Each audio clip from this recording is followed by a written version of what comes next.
ndị be anya ya na-achịtagokwa na ọ bụrụ na ị ka na-abata ị ka ga-anụ ọtụtụ ihe ị na-anya ị ga-afụ n'ọmụ na odogwu nọ na ihe eme n'ụbọchị nke taa Maazị Raw onwere onye ọzọ bụ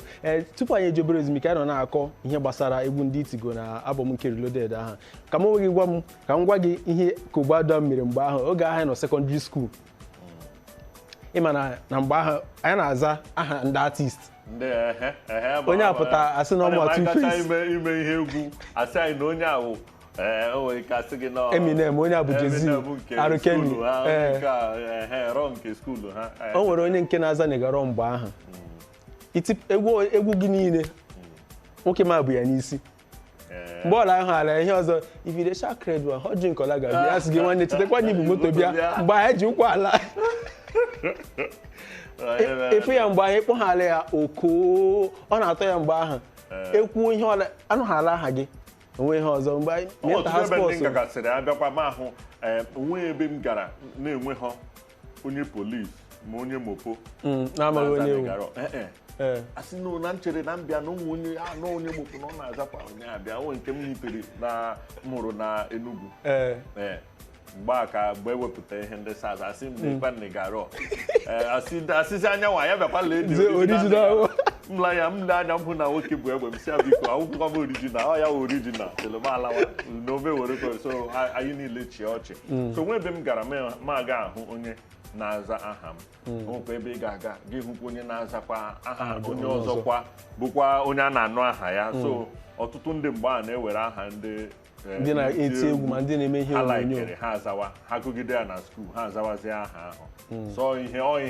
ọ ihe inye ọṅụ bụrụkwa ihe agbamume dịrị gị na ihe na-eme dị ụfọdụ mma ya mere ha ji na-achọ iburukwa aha gị na-aga n'ebe ha bi ọ dị mma ịma na-abịa na hip hop history Nigeria ma ọ bụ n'egwu o nweghị ime ka aha gị ghara iso na ya karịcha ndị bidoro iji egwu Igbo wee na-agụ egwu mana ịbịala anya ụlọ asị kịta ọ bụrụ na ịgụ rap ọ bụrụ na ọ bụghị egwu rap ka ị na-eme ma ọ bụrụ na ọwụ egwu ka ị na-eme ka ihe ọzọ karị ị na-eme dị na-ege egwu a na-amacha enwe ka ọ na na-agụ gị na-ege ma ọ ga-ezu ọkwa n'ahịa asị m afọ mbọ yọtala ihe ama gị gbaa mbọ ị gara agha ibute ole kwa yọtala so ọnwụ na m a na-agụ egwu amaghị ime m gara ịdị na-eme n'ihi awụ m Chineke ma ihe niile mana m gara ịdị na-agbakwa mbọ na-emekwa ọfụma na-eme ihe nwoke kwesịrị na-eme na-emekwa ihe kwụ ọtọ kwụba aka m ọtọkwa na-emesi ya ike ihe ma m ga-ekwuli na ihe gbasara ihe mana ụfọdụ nwere ike ụfọdụ ga-achọ ịma ihe gụrụ n'ụlọ akwụkwọ ihe m gụrụ nke a na-akpọ business administration and management so ịmazi otu ị ga-esi tapịa ya n'Igbo mana mma na business na dị akwụkwọ ịzụ ahịa yatala management ịhazi ịzụ ahịa otu esi ahazi azụmahịa ka ọ na-aga ọfụma nke bụ administration ka esi emezini ya nụ oke ihe m gụrụ bụ ịzụ ahịa ka esi emezi ya na ịhazi business administration and management ka o wee gaa ọfụma mana o nwere ihe m chọrọ ịjụ kịta abụ m ole ka ị nwego na your musical career enwela m ga-asị na enwela m album anọ enwela m album anọ mana album ị nwegasị kịta maka na ọtụtụ ndị ama ụfọdụ egwu ndị dị na album a ịma na o nwere this generation na-etolite ọtụtụ nwere ike mkpọ album akpọ ma egwu abụọ ka ị mere ha ebere ka m kpọọ because onwe egwu album nke m wepụtara na-enwe less than na-enwe egwu na-adịghị na-eru ha 13 nke a na-akpọ 13 onwe album m wepụtara egwu na-aga eru 13 nke mbụ m wepụtara bụ nke a na-akpọ Right and Wrong ya egwu mbụ m wepụtara and egwu ahụ na album ahụ enwere obodo edelugonu we getting down everybody biko bịanụ we doing this egwu nke ahụ so na ya then nwekwa hip hop gyration then egwu nke abụọ wepụtara bụ nke m kpọrọ Everything Remains Raw nke nwere unu ga-egbu mmadụ unu ga-egbu mmadụ the way una do me and nobody Kobadu ka Kobadu o nwekwa In Love With An Angel nwee ara ga-agba ndị ara nwee Strong and Mighty nwee My Name ọtụtụ egwu nọcha n'ime nke ahụ wepụta nke atọ nke m gụrụ end of discussion. Nka m nwere akwụgo m ụgwọ nji ikwugo nke gị ichetara ebe Ransom nọ na ya, Busta the Minister nọ na ya, Fino Fine nọkwa na ya. Nke a nwekwa nke m gụrụ Spiritual Konji ọkwa na album ahụ ka ọ nọ nke m kpọrọ End of Discussion. Emechaa m wepụtakwa egwu nke bụ The Greatest nke m nwere ma Two Face ma ọda ndị ọzọ na-agụkwa egwu nọkwa n'ime ya. So ọ ihe mere onye awa album anọ nwere agụide m nke Reloaded ahụ si na Reloaded ahụ na nsogbu ya adịzi ya na singles ndị nke m wepụtagasịrị Blessing na ndị otu ya ma Blessing ma Like This ma ndị ọzọ.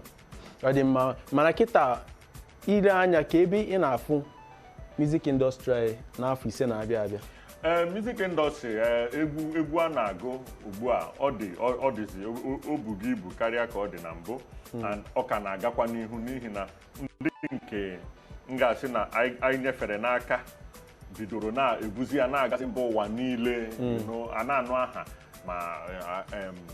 aha ndị Igbo ma ndị Yoruba ma ndị a na-eje mba kọnsaatị ebe niile mba ụwa niile. So ọ wụrụ ihe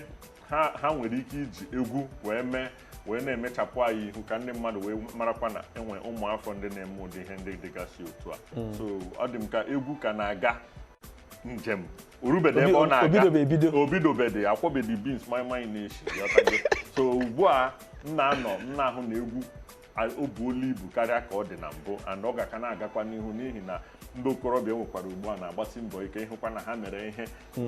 ndị ụmụ ọgbọ ha na-alaiki ga ahụ n'anya ga-eme ga-ege ọ dị ha mma n'obi. Ewepụ egwu kịta, o nwere ihe ọzọ ị na-eme n'akụkụ maka na nwaanyị ga-eji wepụ egwu onye a ga-ewepụ egwu ga-ewepụ ya a ga-ewepụ maka na egwu wepụtara ihe a na-eme. Ewepụ egwu ka m na-eti agba ihe niile egwu ka m na-eti. Ya m na-ajụ, o nwere ihe ọzọ dị n'akụkụ na-agwa gị na egwu ka m na-eti. Egwu bụ ihe mmadụ na-eme ịga na mba ụwa niile. Ahụbeghị m ebe a na-ajụ mmadụ ewepụ ọrụ bankị ị na-arụ, onwe ihe ọzọ ị na-eme. Ewepụ ọsọ na-agba ịma na onwe ndị na-eme ha na-arụ na bankị ha emepe ihe ndị ọzọ, mana ole ihe ị na-arụ lee ihe m na-arụ. Ihe ndị ọzọ ị na-emezi agbasa onye ọwụla ọwụ ịzụ ala isi ana ị na-azụ ala, ị na-akọ ugbo isi ana ị na-ere moto isi ana ị na-ere moto. Ọwụ na ị na-ere moto ajọ ogole ihe isi na ị na-ere moto, onye asị ga-ewepụkwanụ moto ị na-ere, ole ihe ọzọ ị na-eme. Ọ bịasịkwa gị oke m na-erekwa taya moto, nna asụ akwa ọ na-eme. So ka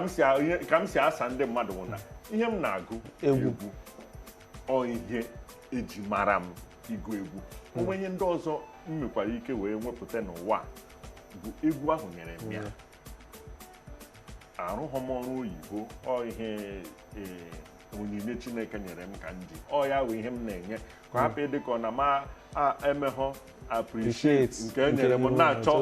ọ mgbe m bịa kpọọ taya ọwụzi ana m enwela ọrụ ebe m makwana ka isi azụ afọ akwado ezinụlọ gị ka nsikwa akwado. Ọ pụtaziri na Chineke na-agọzi m maka na m akpọghọ taị. So ọ na-eme ajụọ m ajụjụ, ana m aghọta ihe mere eji ajụ ụda ajụjụ ahụ. Bụrụ politishan ị ga-ajụ m ewezụkakwanụ politiks, olee ihe ọzọ ị na-awụnụ m politishan. Ịma na ihe mere o jide ka a na-ajụkarị ajụjụ awụ ọtụtụ mmadụ, ịma na ọtụtụ mgbe ị na-adụ na ị gaa na-eme ofu ihe n'obodo a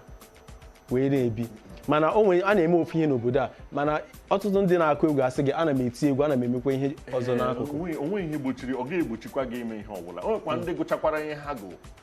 bụkwa ma dọkịtọs, mana ha na-eti egwu. Ị ga-ajụ ha abịasịzi agụ oke na awụ m dọkịta, mana ihe ha na-eti wee egwu oke, mana ọnwe ihe gụrụ na skuul. Gịnị mekwa na ọnwe ihe gụrụ na skuul ka ị na-eme? Ọ gbasara gị ihe ọ chọrọ ime. Ịchọ ime otu ihe n'ala a, ị ga-emeli ya nye ihe pụtara dị afọ ojukwara gị na ihe ị na-eme.